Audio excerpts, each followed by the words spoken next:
বন্ধুরা আজকে আমি রান্না করব মটর দিয়ে আর কাঁঠালের বিচি দিয়ে।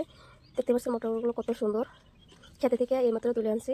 আর এগুলো দেখছেন কাঁঠালের বিচিগুলো সংরক্ষণ করা রাখা হয়েছিল, ফ্রিজে রেখে দিয়েছিলাম। খুব সুন্দর আছে, দেখেন বন্ধুরা, আমি কেটে আপনাদেরকে দেখাবো। দেখেন কত সুন্দর হয়ে আছে কাঁঠালের বিচিগুলো। তো আপনারা এইভাবে রাখতে পারেন, ফ্রিজে রেখে সারা বছর খাইতে পারেন। তো আমি এখন সবজিগুলো কেটে নিই।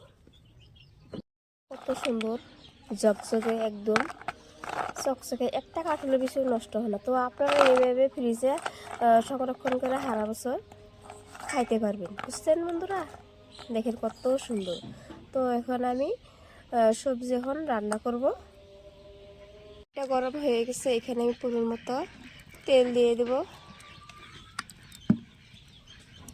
পেঁয়াজ কুচি দিয়ে দিলাম, কয়েকটা গোটা জিরা দিয়ে দিলাম।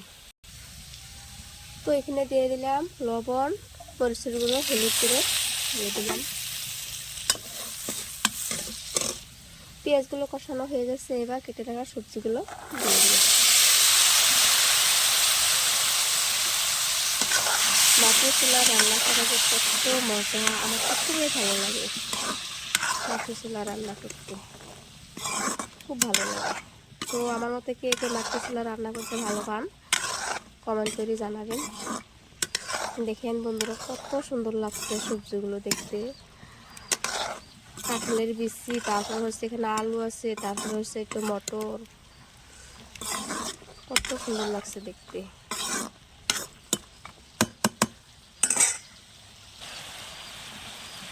তো আমি এখানে এখন পানি দিয়ে দিব, পানির পরিমাণটা একটু বেশি করে দিয়ে দেব। যেহেতু কাঁঠালের বিচি আছে, কাঁঠালের বিচিগুলো সিদ্ধ হতে অনেক দেরি লাগবে। জানি না সিদ্ধ হবে না নাই, তবে হয়ে যাবে সিদ্ধ, আমার মনে হয়। পানি একটু বেশি করেই দিয়ে দিলাম। আর দেখতে পাচ্ছেন ওইখানে একটা ছোট্ট চুলা আছে, মাটির চুলা। দেখতে পাচ্ছেন বন্ধুরা কত সুন্দর লাগছে, কিউট কিউট লাগছে। ছিল পুঁটি মাছ দিয়ে রান্না করা। তো পুঁটি মাছ দিয়ে রান্না করবো না, এখন আমি গ্লাস কাপ মাছ দিয়ে রান্না করবো। গ্লাস কাপ মাছ এইমাত্র বাজার থেকে কিনে আনলো, তো আমি ভেজে নিয়েছি, এখন সবজিতে দিয়ে দেবো।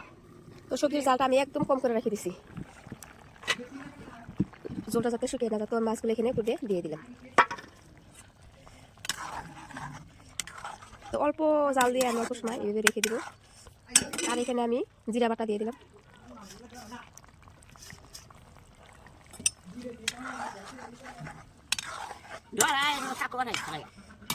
কাঁঠালের বিচিগুলো কিন্তু সেদ্ধ হয়েছে, দেখাবো আপনাদেরকে।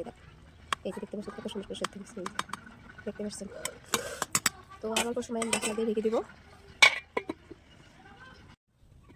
তো বন্ধুরা দেখেন আমার সবজিটা হয়ে গেছে, কত সুন্দর কালার হয়েছে দেখেন।